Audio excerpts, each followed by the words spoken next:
कपड़ों के रंग या आपके आसपास की किसी चीज का रंग, क्या इसका कोई असर होता है? आपको यह समझना होगा। कोई रंग वैसा क्यों दिखता है? यह अभी सफेद इसलिए दिखता है क्योंकि जब इस पर रोशनी पड़ती है तो यह उसे पूरा का पूरा रिफ्लेक्ट कर देता है, तो यह सफेद दिखता है।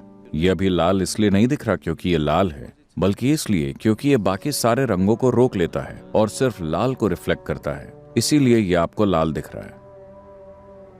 और आपके लिए जो लाल है, हो सकता है कि वो किसी दूसरे जीव के लिए लाल ना हो। अगर आप बहुत रंगीन कपड़े पहनकर अपने कुत्ते के सामने जाकर खड़े हो जाएं, तो वो आपको बिना किसी इंटरेस्ट से देखेगा, क्योंकि उसे रंग नहीं दिखते। उसे हर चीज ब्लैक एंड व्हाइट दिखती है। पता है आपको? उसे दिखाने के लिए मत सजिए। मैं डॉग लवर्स से कह रहा हूं। आप केवल ब्लैक एंड व्हाइट ही पहनिए और कुछ काम नहीं आएगा। वो लाल, हरे, नीले वगैरह से इंप्रेस नहीं होता। तो रंग वो नहीं है जो वो खुद है, रंग वो है जो वो वापस दे देता है। आप जो रिफ्लेक्ट करते हैं वो आपका रंग होगा, आप जो रोक लेते हैं वो आपका रंग नहीं होगा। जीवन की यही प्रकृति है। सिर्फ रंगों की ही नहीं, जीवन की प्रकृति भी यही है।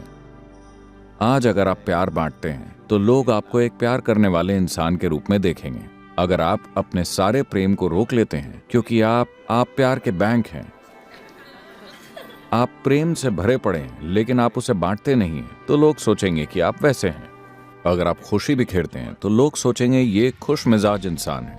अगर आप खुशी के बैंक हैं, आपने अपनी सारी खुशी भीतर रखी है क्योंकि आप उसे स्वर्ग ले जाना चाहते हैं, तो लोग आपको एक खुश मिजाज इंसान की तरह अनुभव नहीं करेंगे, है ना? आप जो दे देते हैं वही हमेशा आपका गुण होता है ना? तो ऐसा सिर्फ इंसान के लिए ही नहीं है, बल्कि अस्तित्व की प्रकृति भी ऐसी ही है।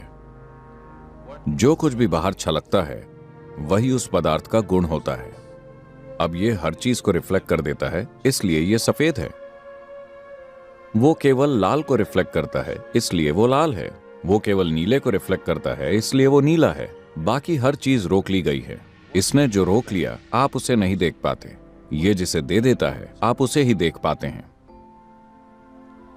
तो रंग मनुष्य की चेतना के लिए किस तरह से महत्वपूर्ण है, या किसी भी आध्यात्मिक प्रक्रिया के लिए? यह महत्वपूर्ण है क्योंकि आप जिस रंग को रिफ्लेक्ट करेंगे वो स्वाभाविक रूप से आपके आभा मंडल में शामिल हो जाएगा। संन्यास के मार्ग पर चलने वाले लोग कोई कपड़ा नहीं पहनना चाहते क्योंकि वो अपने साथ किसी नई चीज को शामिल नहीं करना चाहते। उनके पास जो है वो उस पर काम करना चाहते हैं, कोई भी नई चीज नहीं लेना चाहते। आप अभी जो हैं उसे मिटा पाना ही बड़ी बात है। एक और चीज जोड़ते जाने से स्थिति जटिल हो जाती है। तो वो कुछ नहीं चाहते, वो नंगे घूमते हैं। अगर सामाजिक दृष्टि से नंगा घूमना मुश्किल है तो वो एक लंगोटी बांध लेंगे ताकि कोई सामाजिक दिक्कत ना हो। लेकिन मकसद ये है कि वो और ज्यादा नहीं लेना चाहते। वो जानते हैं कि जो वो हैं वही बहुत है। इसके दूसरे पहलू भी हैं, वो अलग बात है। मैं बस रंग के बारे में कह रहा हूं। तो नारंगी रंग शरीर में जो चक्र है, सभी 114 चक्र या असल में 112 चक्र किसी न किसी रंग से जुड़े हैं। बस 2 चक्रों का संबंध किसी रंग से नहीं है क्योंकि वो भौतिक प्रकृति के नहीं है। अस्तित्व में जो भी चीज भौतिक है वो स्वाभाविक रूप से प्रकाश को रिफ्लेक्ट करती है। आप समझ रहे हैं? अस्तित्व में कोई भी चीज जो भौतिक है वो प्रकाश को रिफ्लेक्ट करती है। एक बार जब ये प्रकाश को रिफ्लेक्ट करती है तो इसका कोई रंग होगा आपके बोध में। हो सकता है कि इसका कोई खास रंग ना हो, या इसका वो रंग ना हो जो आप देख रहे हैं। आप केवल वो देख रहे हैं जो रिफ्लेक्ट हो रहा है। आप केवल रिफ्लेक्ट हो रहे प्रकाश को देख रहे हैं। आप उस पदार्थ का रंग नहीं देख रहे। आप जो चीज देख रहे हैं आप उसका रंग नहीं देख रहे हैं। आप सिर्फ रिफ्लेक्ट होते प्रकाश का रंग देख रहे हैं। काला कुछ भी रिफ्लेक्ट नहीं करता, ये सब कुछ अपने पास रोक लेता है, तो ये काला बन जाता है। आप देखिए, हम कहते हैं कि घास हरी है। नहीं, घास हरी नहीं है। ये हरे रंग को छोड़ देती है तो हमें ये हरी दिखती है। आकाश नीला है? नहीं नहीं, आकाश नीला नहीं है। आप वहां जाकर देखें, वहां कोई नीला रंग नहीं है। आकाश एक बिल्कुल अलग वजह से नीला है, क्योंकि नीले रंग की विकिरणन की क्षमता दूसरे रंगों से अलग है, इसलिए आकाश नीला है। तो ऐसा क्यों है कि अलग अलग आध्यात्मिक प्रक्रियाओं के लिए हम अलग तरह के रंगों का इस्तेमाल करते हैं? जो लोग ऐसे मार्ग पर हैं जहां वो कुछ इकट्ठा नहीं करना चाहते, वो सफेद पहनेंगे। जो लोग अलग तरह की साधनाओं में हैं, अगर साधना हल्की है लेकिन वो आध्यात्मिक मार्ग पर हैं, लेकिन साथ ही वो जीवन के विभिन्न पहलुओं में भी शामिल हैं, तो वो अपने आसपास के जीवन को इकट्ठा नहीं करना चाहते। वो जीवन में हिस्सा लेना चाहते हैं लेकिन कुछ इकट्ठा नहीं करना चाहते। ऐसे लोग सफेद रंग पहनना चुनते हैं। जो लोग ज्यादा तीव्र साधना में हैं, जो शरीर के खास चक्र से जुड़ी है जिसे आज्ञा कहते हैं, ये भौहों के बीच होता है, वो नारंगी रंग पहनेंगे, क्योंकि इस चक्र का रंग नारंगी है। वो उस रंग की किरणों को बिखेरना चाहते हैं, क्योंकि ये पूरी प्रक्रिया आत्मज्ञान की है या बोध की उस अवस्था तक पहुंचने की है। बोध के उस आयाम को खोलना जिसे तीसरा नेत्र कहते हैं। तो वो हमेशा गेरुआ या नारंगी रंग पहनना चाहेंगे, क्योंकि वही आज्ञा का रंग है।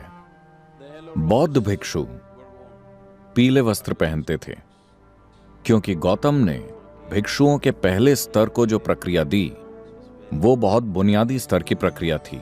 उन्होंने लोगों के लिए इस प्रक्रिया को इसलिए चुना क्योंकि इसके लिए किसी तैयारी की जरूरत नहीं थी, लेकिन वो एक चेतना की लहर पैदा करना चाहते थे। इसका मतलब है कि वो किसी भी शहर में एक दिन से ज्यादा नहीं ठहरते। वो लगातार गांव गांव, शहर शहर घूमते रहते हैं। लोगों को किसी भी अभ्यास के लिए तैयार करने का समय ही नहीं था, तो उन्होंने जो अभ्यास दिए वो बहुत बुनियादी स्तर के थे, लेकिन फिर भी वो उन्हें भिक्षु बनाते गए। वो उनका जीवन तय कर रहे हैं, लेकिन उन्हें तैयारी के लिए पर्याप्त साधना नहीं दे रहे। तो उन्होंने उन्हें पीले कपड़े पहनने को कहा, क्योंकि पीला रंग मूलाधार का रंग है। शरीर का सबसे बुनियादी चक्र मूलाधार है, तो वो उन्हें स्थिर करना चाहते थे। एक भिक्षु के लिए सबसे महत्वपूर्ण चीज है कि वो अपने जीवन में स्थिरता का अभ्यास करे, तो वो उन्हें स्थिर बनाना चाहते थे। उन्हें किसी आनंदमय अनुभव में नहीं उड़ाना था, उन्हें तुरंत आत्मज्ञान प्राप्त नहीं करना था, उन्हें कहीं पहुंचने की भी जरूरत नहीं थी। उन्हें बस स्थिर होना सीखना था, क्योंकि वो सिपाही तैयार कर रहे थे जागरूकता से दुनिया को हिलाने के लिए। तो उन्होंने भिक्षुओं को पीले वस्त्र पहनने को कहा। बाद में जब वो पर्याप्त साधना करके अरहत बन गए, बौद्ध परंपरा में अरहतों ने गेरुए या नारंगी वस्त्र पहने, जैसे सारे भारतीय सन्यासी पहनते हैं। लेकिन तब गौतम के गुजर जाने के बाद जब उन्होंने बौद्ध जीवन शैली को लोगों में फैलाने की कोशिश की, भारत में आबादी के कम से कम 30% लोग सन्यासी या भिक्षु प्रकृति के थे। ये संस्कृति ही ऐसी थी। तो भिक्षुओं का एक और पंथ बन गया। उन्होंने उनको स्वीकार कर लिया और वो उनका हिस्सा बन गए। वो अलग पहचान कायम नहीं रख सके, तो वो गेरुए से हटकर थोड़ा मैरून जैसा रंग पहनने लगे, अपनी अलग पहचान बनाने के लिए, क्योंकि वो यहां वहां घूमने वाले योगियों या सन्यासियों जैसे ही दिखने लगे थे।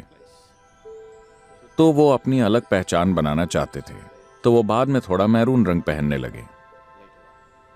लेकिन बुनियादी बौद्ध रंग अब भी पीला ही है, क्योंकि पीला रंग मूलाधार का रंग है और इसे बिना किसी तैयारी के सिखाया जा सकता है। कोई तैयारी नहीं, कोई शिक्षा नहीं, कुछ भी नहीं, बस एक सरल प्रक्रिया, स्थिर स्थिर और स्थिर होने के लिए। ऐसी प्रक्रिया तब सिखाई जाती है जब आप कई जीवन कालों के लिए आध्यात्मिक मार्ग पर चलना चाह रहे हों। बौद्ध जीवन शैली में यह परंपरा अब भी चल रही है। वो साधना के लिए बार बार आते रहते हैं, क्योंकि यह प्रक्रिया ही ऐसी है। ये स्थिरता के लिए है, आत्मज्ञान के लिए नहीं। तो इसलिए उनके वस्त्र का रंग पीला है। देवी का रंग हमेशा लाल होता है, क्योंकि लाल सबसे जीवंत रंग है। सारे रंगों में से लाल सबसे जीवंत रंग है और स्त्री गुण इसे ही दर्शाता है। चाहे आपको पसंद हो या ना हो, हर स्त्री में एक फूल की तरह होने की चाहत होती है, क्योंकि प्रकृति ने उसे यह संभावना दी है। एक स्त्री में एक खास गुण होता है, खिलने का। तो जब हम फूल कहते हैं तो लोगों के मन में सबसे पहले हमेशा लाल रंग आता है। लाल फूल हमेशा असली फूल होता है, दूसरी चीजें अभी रास्ते में हैं। लाल जीवंत है, यह उत्साह का रंग है। देवी या दिव्यता का स्त्रैण रूप, देवत्व का सबसे जीवंत रूप, एक ऐसी चीज जिससे कोई चूक नहीं सकता। भारत में अगर दूसरे बड़े मंदिर मौजूद हैं, फिर भी हर शहर में, हर कस्बे में हम एक देवी का मंदिर बनाते हैं। अगर आप देवी के मंदिर में जाते हैं तो उनकी जबरदस्त और प्रचंड उपस्थिति को आप चूक नहीं सकते, क्योंकि वो जीवंत हैं। उत्साह का रंग हमेशा लाल होता है। इससे फर्क नहीं पड़ता कि आप किस तरह के इंसान हैं। अगर आप लाल रंग के कपड़े पहनकर आते हैं तो अचानक लोग सोचेंगे कि आप जीवंत हैं, भले ही आप ऐसे ना हो। तो लाल कपड़ों से पता चलता है कि आप जीवंत हैं। और देवी से संबंधित कुछ खास तरह की साधना करने के लिए लाल रंग की जरूरत होती है। आपके जीवन में सबसे महत्वपूर्ण चीजें आमतौर पर लाल हैं। आपका खून लाल है। अगर ये पर्याप्त लाल नहीं है तो आप कमजोर हो जाते हैं। फूल लाल हैं, उगता हुआ सूरज लगभग लाल हो सकता है। कोई भी चीज जिसे आप भरपूर जीवंत मानते हैं, वो आप लाल रंग से रंगना चाहते हैं, क्योंकि लाल रंग और जीवंतता में एक संबंध है। और देवी जीवंतता की ऐसी अभिव्यक्ति है जिससे आप चूक नहीं सकते। तो देवी मंदिर में लाल रंग हमेशा बहुत सक्रिय रूप से शामिल होता है। केवल लाल रंग के फूल इस्तेमाल होते हैं, लेकिन किसी न किसी तरह से यहां पर जीवन को बिखेरने की जरूरत होती है। या तो आपको पता होना चाहिए कि अपने खुद के जीवन को वहां पर कैसे बिखेरें। अगर आपको तकनीक मालूम नहीं है तो आपको बलि देनी होगी। हमें तकनीक मालूम है, इसीलिए हम बलि नहीं देते। दूसरे लोग जो शरीर को बिना काटे जीवन को बिखेरने की तकनीक नहीं जानते, वो बलि देंगे। अधिकतर देवी मंदिरों में हर दिन बलि दी जाती है, तो रंगों का थोड़ा असर होता है। यह निश्चित तौर पर कुछ चीजों को प्रभावित करता है, लेकिन यही सब कुछ नहीं है।